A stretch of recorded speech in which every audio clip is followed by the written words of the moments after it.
campus radio station is going to be in action. An interviewer is interviewing a man from the university for the survey. Listen to the conversation between them and circle the best answer from A, B, or C for questions 1 to 4. You now have some time to read questions 1 to 4.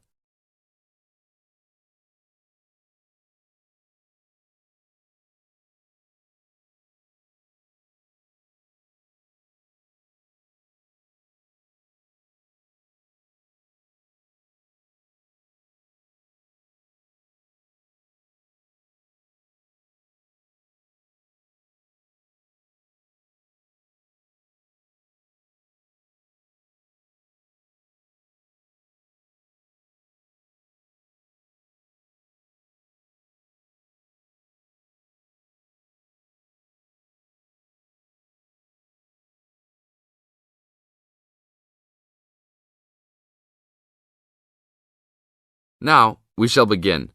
You should answer the questions as you listen, because you will never hear the recording for the second time. Listen carefully and answer questions 1 to 4. Excuse me, I'm conducting a campus survey. Would you have time to answer a few questions? What's it all about? We're doing some market research for a new campus radio station starting in the next few months. That's okay. Sounds good. Great. I'll just work through this form with you. And if we could start with some personal background information? Sure. Right. If I could have your age, please. 26. Okay, good. And are you a student, teacher, or in another job? Well, I'm a tutor, but I'm also a postgraduate student, so I don't know what you might call me. What do you think? Okay, well, I'm more of a teacher, really. Fine. And would you mind if I asked about your salary, or I could leave it blank? No, that's okay. It's $20,000 a year. Thanks. Right. Now about your current listening habits. What would you say is your main reason for listening to radio? Well, I'm usually busy during the day at work, so I usually only listen to the radio at night. It helps me relax and unwind, even if I'm studying. Good. And how many hours a day on average do you listen to the radio? Well, not a lot really. I'd say just over an hour all told. Now you have some time to read questions 5 to 10.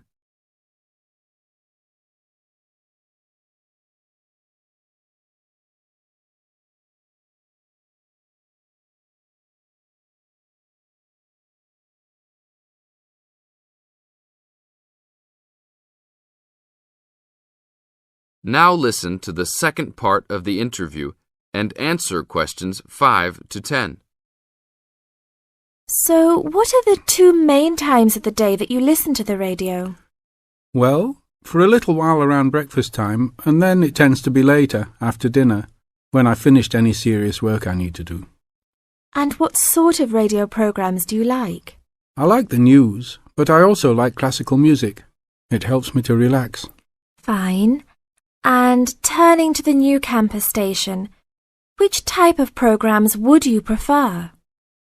I think the existing radio stations cater for my need for news. So I'd like to see programs about local information, providing a service to the campus community. And in the same vein, perhaps more for academic viewers, some lectures or relevant programs. I see. And if you had to give the new director some specific advice when they set up the station, what would you tell them? I think I'd advise them to be careful about the quality of the broadcasts. The sound system. There are a lot of radio stations and people can change their loyalty quickly if it doesn't meet their needs. I think they should do more of these kinds of interview too, talking with existing and potential customers. Oh, I'm pleased you think it's useful. Certainly, yeah. Good. Now, this station will not be fully funded by the university. So how often do you think it is tolerable to have adverts? I think, well, out of that list, I'd say every quarter of an hour.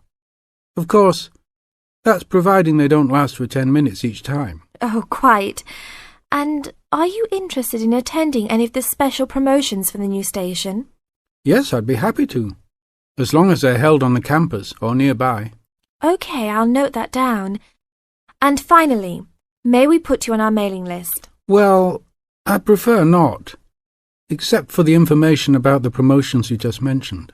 OK. Can I have your name and address? Of course. I have a card I can give you. Oh, great. And thanks a lot for your time, and we look forward to seeing you. Yeah, sure. Thanks. That is the end of part 1. You now have half a minute to check your answers.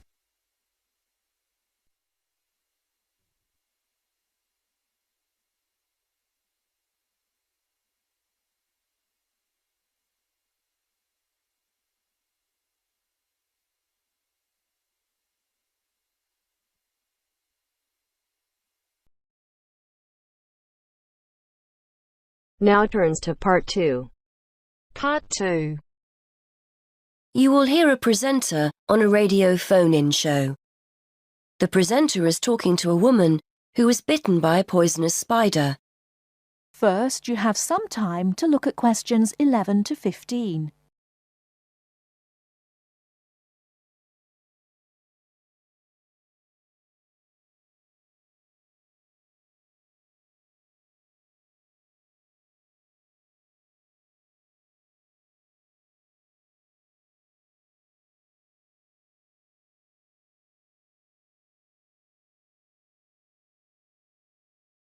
Now, listen carefully and answer questions 11 to 15. Today, we're continuing our Traveller's Tales. On the line we have Amanda Toddington, who had quite a nasty experience in Australia last year. Isn't that right, Amanda? Yes. My husband and I were on holiday and we were staying at a friend's house on the coast near Brisbane. It was towards the end of the holiday and I was about to go into the garden and enjoy my breakfast. I walked out into the kitchen, slid my left foot into my shoe and felt a tiny sting.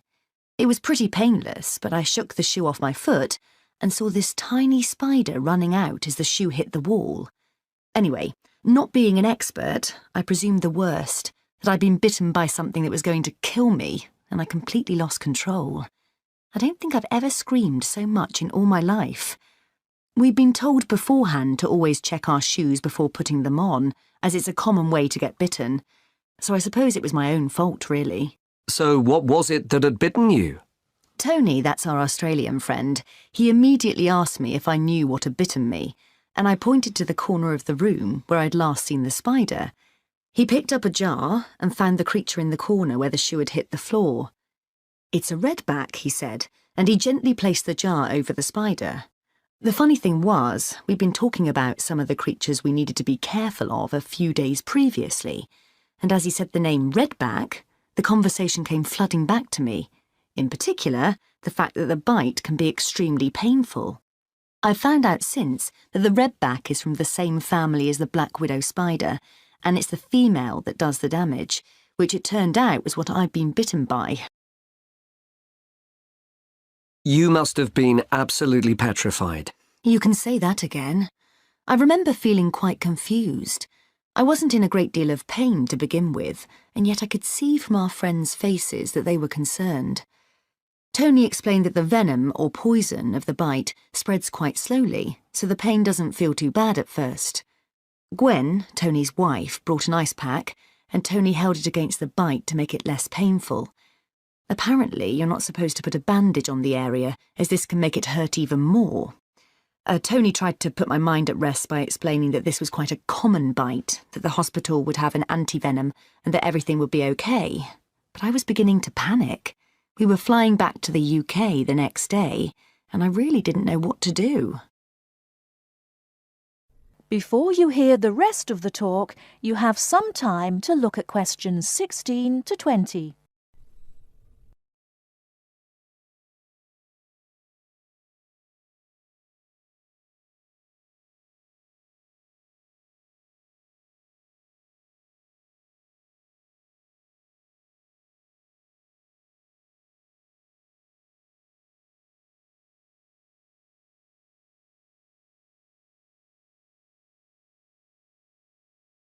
Now listen and answer questions 16 to 20. So what did you do? Well, Tony phoned the doctor, who told him to check my symptoms for the next hour or two. As time went on, the pain became very intense, from my foot right up to my knee. My husband was on the internet and was reading out the possible symptoms. I wasn't feeling sick, and I hadn't yet developed a fever, but I had a terrible headache, and my foot was beginning to swell up. At this point, Tony decided to take me to the local hospital to be on the safe side. I really didn't want to go, as I had visions of being kept in for days and all our plans being spoilt. But Tony and my husband insisted. When we got to the hospital, I was relieved to see how casual everyone was when Tony explained I'd been bitten by a redback spider. They told me to take a seat and got on with their work. And did you receive any treatment? By the time I got to see a doctor, the pain was very intense indeed, and I was getting quite upset. The doctor decided to give me a dose of an antivenom, which he assured me would eventually deal with the problem. Unfortunately, he also explained that it wouldn't have an immediate effect and the symptoms might last for several days. But the story has a happy ending. My husband managed to book us onto another plane 1 week later. And even better news was that the symptoms of the bite finally cleared up after about 24 hours. Within a couple of days, I was back to normal again. So thanks to the spider, we managed to extend our holiday by a week.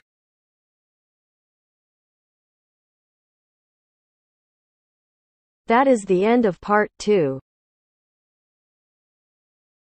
You now have half a minute to check your answers.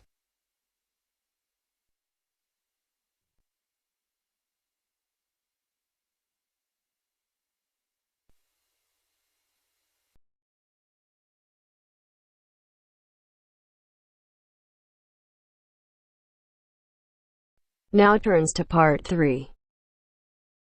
Part 3. I have with me today Matthew East, a registered osteopath and a supporter of alternative techniques in healthcare. Matthew, can you tell us more about osteopathy? First, you have some time to look at questions 21 to 26.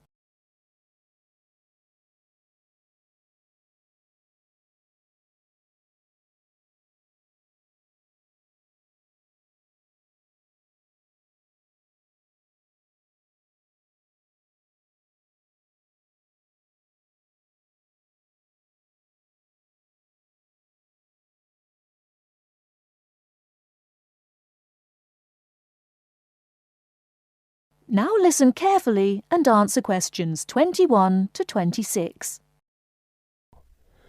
Over the past 50 years, there have been some radical changes in medicine as it is known in the West. This is largely the result of vast improvements in technology, but also in the rising importance of alternative treatments. I have with me today Matthew East, a registered osteopath and a supporter of alternative techniques in healthcare. Matthew, can you tell us more about osteopathy? Well, perhaps the first thing I should say is that the term alternative is actually a little misleading, as I am referring to approaches and attitudes to health that were in common use long before Western medicine was established. I prefer the term natural. Anyway, I'll begin by telling you a little about osteopathy. Basically, osteopathy is the manipulation of muscles in order to alleviate stresses and tensions that lead to pain. Now, unlike Western medicine, osteopathy considers the whole body, not just the affected area, and this is a very important principle of natural remedies. The whole body must be considered before a course of treatment can be decided upon. You see, the aim of therapies like osteopathy is not only to repair the body, but also to get the body treating itself. And this does not come from treating the symptoms. To give an example, I recently treated a 2-month-old baby who was screaming all day and was even worse at night. The couple had taken the baby to their doctor, but the only advice they were given was that the baby would grow out of it. However, the real problem stemmed from a difficult birth, which put pressure on the baby's neck. After 10 minutes of gentle manipulation, the pressure was released, and within 20 minutes the baby was quiet and calm for the first time. This was achieved without drugs or operations. Avoiding such invasive methods of treatment highlights another of the differences between Western medicine and a more natural approach. You see, Western medicine often uses surgery in order to find a solution to problems that could have been addressed with simple remedies. A medical approach that looks closely at how essential an operation is before it is performed would offer patients a considerably less stressful method of treatment, not to mention the financial savings. Natural remedies actually amount to about 10% of the cost of a Western course of treatment. Before you hear the rest of the talk, you have some time to look at questions 27 to 30.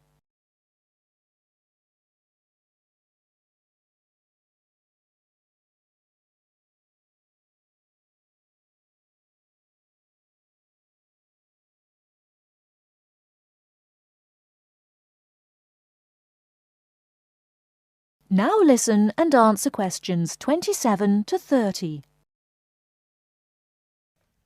I'd like to mention the subject of surgery again a little later, but I would like to say at this point that there are those that claim that the benefits of osteopathy and herbal therapies are largely psychological, that they have not undergone the clinical trials that pharmaceuticals have. To answer that, you only need to look at the example I gave earlier of the baby that stopped crying less than an hour after treatment, but was obviously far too young to react because of purely psychological factors. Another example can be seen in the successful use of acupuncture in the treatment of animals. In response to criticism regarding clinical trials, it is worth noting that the power of pharmaceutical companies is such that, although some drugs fail the standards required of them, they are sometimes still prescribed by doctors.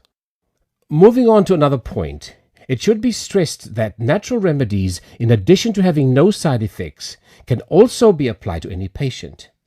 Now, I'm not suggesting that the same treatments are used indiscriminately. Although natural remedies can be used with any age group, the treatment selected is very specific to the person.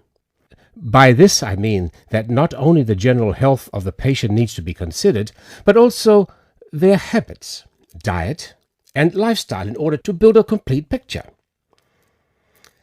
However, I am not suggesting that we should reject Western medicine entirely. In fact, there have been occasions when I have referred patients to their doctor, as I felt that in those cases it was the most suitable course of action. There are many situations in which it is by far the best option. Take emergency surgery, for example. Obviously, more natural remedies do not provide the speed required in such cases. The best solution would therefore be an open-minded combination of the two forms. Well, thank you very much, Matthew. That was a very interesting insight into natural treatments. Next week we'll be inviting Dr. Moore. That's Moore, onto the programme to argue his case as a doctor. Until next week, then, goodbye. That is the end of part 3. You now have half a minute to check your answers.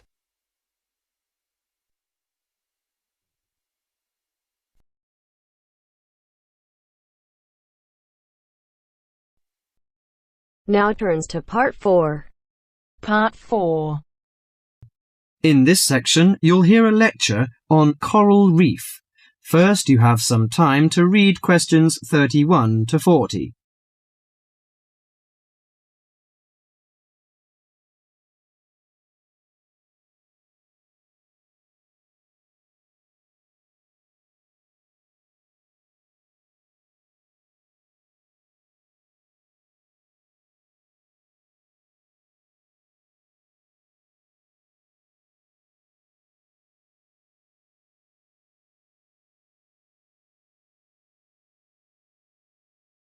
Now listen carefully to the lecture and answer questions 31 to 40. Do you fancy diving in the wonderful world of coral reefs? green sponges, colourful fish and red crabs. It is a rich garden beneath the waves. But how much do you know about the corals? Are they animals or plants? What are the threats to coral reefs? Today, Mr. Tim Harford, Executive Director of the Coral Reef Alliance, is going to introduce the facts about coral reefs. Good afternoon, everyone. Coral reefs are one of nature's most magnificent creations. It is filled with thousands of unique and valuable plants and animals. Over 1/4 of all marine species depend on healthy coral reefs. Humans also depend on coral reefs. These marine ecosystems are the primary source of food and income for millions of people, a vast repository of valuable chemical compounds and medicines, and a natural wave barrier that protect beaches and coastlines from waves and storms. Coral is actually the exoskeletons of coral polyps. Made from limestone, these skeletons build up over time, forming the reef. New corals are born each April. At a certain hour, on a certain night, mature corals suddenly release clouds of eggs and sperm into the sea. After the fertilized eggs take root on the seafloor, they can grow up to 15 centimeters per year. Coral reefs are present in the waters of over 100 countries. These are warm, 18 to 29 degrees centigrade, shallow, sunny regions primarily between the tropics of Cancer and Capricorn. Only clear, warm salt water can support a coral reef. And because sunlight is crucial to the reef's survival, the water must also be shallow. The algae that grow on coral provide much of the coral's food. In deeper water, algae cannot get the sunlight they need to grow. Most coral reefs are in the tropics because natural conditions there are perfect. In their modern form, coral reefs have thrived on Earth for over 50 million years. In recent years, however, more than 11% of the world's reefs have been lost, with another 16% severely damaged during the El Niño event in 1998. Up to 32% of coral reefs may be destroyed by human activities in the next 30 years if we do not take action now. Corals and coral reefs are extremely sensitive. Slight changes in the reef environment may have detrimental effects on the health of entire coral colonies. These changes may be due to a variety of factors. One of the greatest threats to coral reefs is human expansion or development. As human population increases, so does the harvest of resources from the sea. Due to overfishing, reef fish populations have been greatly decreased in some areas of the world. The removal of large numbers of reef fish has caused the coral reef ecosystems to become unbalanced. As we know, corals are also very popular as decorations. A large amount of the most healthy corals are selected by commercial collectors. They sell the corals to souvenir shops, where a large number of tourists wait to purchase them as decorations or souvenirs. Coral reefs also receive much damage from both commercial and private vessels. The leakage of fuels into the water and the occurrence of spills by large tankers are extremely damaging to local corals. Although much of the coral reef's degradation is directly blamed on human impact, there are several natural disturbances which cause significant damage to coral reefs. The most recognized of these events are hurricanes or typhoons, which bring powerful waves to the tropics. These storm waves cause large corals to break apart and scatter fragments about the reefs. Home to a diverse community of creatures, coral reefs are underwater treasure chests of color and activity. Predators and prey swim and crawl among the coral in nature's never-ending dance of life and death. This lively, fascinating world beneath the waves is just waiting to be explored. That is the end of part 4.